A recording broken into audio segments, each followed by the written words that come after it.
O futebol é marcado por vários momentos incríveis, desde gols de placa, até aqueles títulos e conquistas que entram para a história. E é sobre alguns desses títulos que vamos falar hoje. Eu sou Alan Carlos, e esse é o Bendito Futebol. E no vídeo de hoje, 5 títulos que marcaram a história de alguns dos maiores clubes brasileiros. Em quinto lugar, Corinthians e o Campeonato Paulista de 1977. Era uma noite de quinta-feira no dia 13 de outubro de 1977. Corinthians e Ponte Preta entravam em campo para decidirem um terceiro e último jogo, o campeão paulista daquele ano. O Corinthians havia ganho a primeira partida por 1-0, e no segundo jogo, com mais de 146 mil torcedores no Morumbi, recorde de público até hoje no estádio, o Timão foi derrotado pelo belíssimo time da Ponte por 2-1, o que forçou um terceiro jogo. E o que faz essa partida e esse título tão importantes na história do clube, é que ele marcou o fim de um dos maiores jejuns de títulos da história do futebol brasileiro. Foram quase 23 anos do Corinthians sem conquistar nenhum título, desde 1954 o Timão não erguia uma taça. E nesse 13 de outubro de 1977, o G1 acabou com o gol que saiu dos pés do volante Basílio e que deu a vitória e o título marcante que foi comemorado, e é lembrado até hoje pela nação corintiana. Em quarto lugar, Atlético Mineiro. A conquista da Libertadores em 2013 pelo Atlético Mineiro é um marco inesquecível na história do clube. O Galo conquistou sua primeira Copa Libertadores com uma campanha emocionante, cheia de reviravoltas e atuações heróicas. Liderado por Ronaldinho Gaúcho e contando com defesas milagrosas de Victor, o Atlético Mineiro enfrentou adversários difíceis e superou desafios até chegar ao título. Na final, o Galo enfrentou o Olímpia, do Paraguai. Após perder o jogo de ida por 2-0, o time mineiro conseguiu reverter o placar no Mineirão, vencendo por 2-0 no tempo normal e conquistando o título nos pênaltis. A conquista consolidou o Atlético Mineiro como uma das potências do futebol sul-americano. Ronaldinho Gaúcho foi o líder técnico e emocional do Atlético Mineiro na Libertadores de 2013. Apesar de não ter sido o principal artilheiro, sua presença em campo era o diferencial para o time, que contava com sua habilidade e visão de jogo em momentos decisivos. A final foi disputada em 2 jogos. Na partida de ida, no Paraguai, o Atlético Mineiro perdeu por 2-0, precisando reverter o resultado no Mineirão. No jogo de volta, o Galo entrou com muita determinação e conseguiu abrir o placar com um gol de Jô, logo no início do segundo tempo. No final da partida, Leonardo Silva marcou o segundo gol, levando a decisão para os pênaltis. Nos pênaltis, Victor brilhou mais uma vez, defendendo uma cobrança e ajudando o Atlético Mineiro a conquistar o título, que com certeza, não vai sair da memória de todo atleticano que viu e viveu aquela Libertadores. Em terceiro lugar, Vasco. Nunca um apelido fez tanto sentido no futebol quanto no dia 20 de dezembro de 2000. O Vasco é o time da virada, o Vasco é o time do amor. O Vasco da Gama, também conhecido por sua apaixonada torcida como o time da virada, fazia o impossível em São Paulo e honrava o grito das arquibancadas. Comandado pelo ídolo Romário, o Cruz Maltino disputou a final da Copa Mercosul daquele ano contra o Palmeiras, no estádio Palestra Itália, e conquistou o título com uma vitória por 4-3, após terminar o primeiro tempo perdendo por 3-0. A partida ficou conhecida como Virada do Século.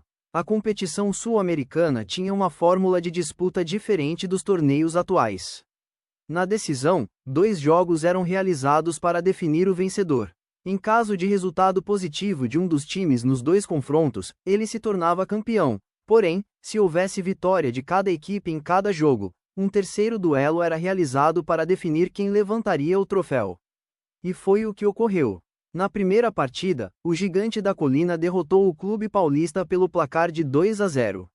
Já no segundo encontro, o Alviverde fez 1-0 na equipe carioca e levou a decisão para o terceiro jogo, que seria disputado na capital paulista. O Palmeiras começou a partida de forma avassaladora e abriu o marcador com o paraguaio Arce, de pênalti, aos 36 do primeiro tempo. No minuto seguinte, o volante Magrão fez o segundo. Aos 45, Tuta fez o que parecia ser o golpe mortal no Almirante. Com 3-0 no placar, o técnico vascaíno Joel Santana não tinha outra opção, a não ser tornar o time mais ofensivo. Neste cenário, o comandante na época promoveu a entrada do atacante Viola na vaga do cabeça de área NASA. Logo nos primeiros minutos, o Vasco demonstrava que não se daria por vencido, e diminuiu o placar com Romário em cobrança de pênalti, aos 14. Em mais uma batida da marca da Cal, aos 23, o baixinho fez o segundo gol cruzmaltino e aumentou a esperança de um milagre. Um empate, naquela altura, seria um resultado heróico para o time de São Januário. A igualdade levaria a partida para as cobranças de penalidade. Entretanto, aos 32, o zagueiro Júnior Baiano fez falta dura em cima de Flávio e acabou expulso pelo árbitro Márcio Rezende de Freitas, tornando o drama cruzmaltino ainda maior.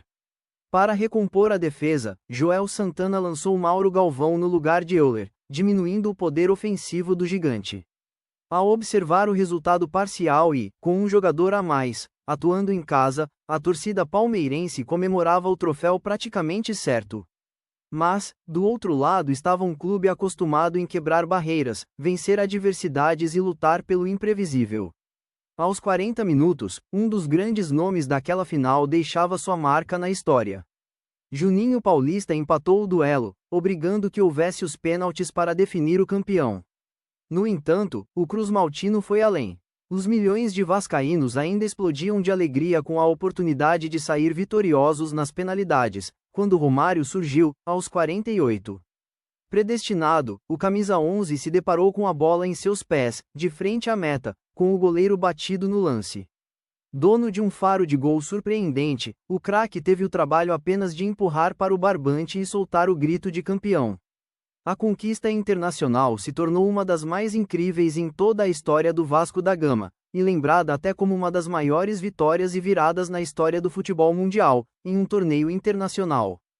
Em segundo lugar, Flamengo. Não tem como falar de títulos marcantes e não lembrar ou pensar na incrível conquista do Flamengo sobre o Liverpool em 81. E o que mais chama a atenção nesse título e que sempre é lembrado por toda a nação rubro-negra é a soberba e altivez que os atletas e time do Liverpool num todo. O Flamengo entrou em campo naquele dia com o melhor que tinha: Raul, Leandro, Marinho, Moser e Júnior, Andrade, Adílio e Zico, Tita, Nunes e Lico. Escalação que até hoje é cantada até por quem não era nascido na época. Se os ingleses não conheciam direito os brasileiros, demoraram pouco para entrar na roda. Quando desceram para o intervalo, já estava 3-0, placar que poderia ter sido ainda mais dilatado. Foi um primeiro tempo irrepreensível, que, com todas as dificuldades que a gente tinha, de horário, de campo, de temperatura, de estar num final de temporada, a gente se manteve firme no propósito de fazer um grande jogo, lembrou Zico. Em nenhum momento a gente relaxou. No segundo tempo, Liverpool ficou com medo de levar mais. Segurou um pouco lá, nós também. Se vier para cá, a gente vai voltar a atacar. Foi realmente um primeiro tempo maravilhoso, como poucos na história dos mundiais, completou o eterno craque. E por essas e outras razões é com certeza um dos títulos mais marcantes da história do Clube de Regatas Flamengo. E chegamos ao grande campeão, mas antes de revelar o nosso número 1, já sabe né galera? Deixa seu like e se inscreva no canal se gostou, e para acompanhar mais conteúdos nossos. Em primeiro lugar, São Paulo. No dia 26 de maio de 1993, o São Paulo se tornou bicampeão da Conmebol Libertadores, e sabe por que de todos, talvez essa seja a Libertadores mais marcante da história do tricolor do Morumbi? Porque foi depois desse bicampeonato conquistado pelo São Paulo, que os clubes e futebol brasileiro começaram a olhar com outros olhos para o torneio, e enfim valorizar a conquista assim como é hoje. Após se sagrar como a melhor equipe da América e do mundo pela primeira vez, em 1992, o São Paulo repetiu a dose no ano seguinte e de modo ainda mais convincente. A temporada começou com a equipe tricolor jogando até 4 vezes por semana. Somente em abril o time jogou 16 vezes em 30 dias e, por falta de datas, recusou-se até a jogar o torneio Rio-São Paulo. Na Conmebol Libertadores, ao menos, o São Paulo teve o calendário um pouco aliviado por ser, então, o atual campeão. Desta maneira, entrou na segunda fase da competição, já no mata-mata.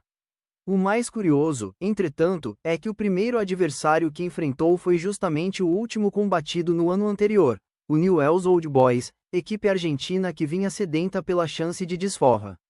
E os hermanos começaram bem. Motivados, venceram a primeira partida, em Rosário, por 2-0.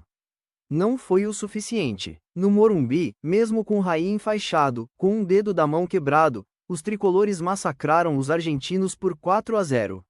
Nas quartas de final e semifinais, o tricolor eliminou o Flamengo, que naquele mesmo ano enfrentaria novamente em uma das finais mais inesquecíveis do futebol, a Supercopa da Libertadores, e o Cerro Porteño, de Gamarra, Arce e do técnico Paulo César Carpegiani.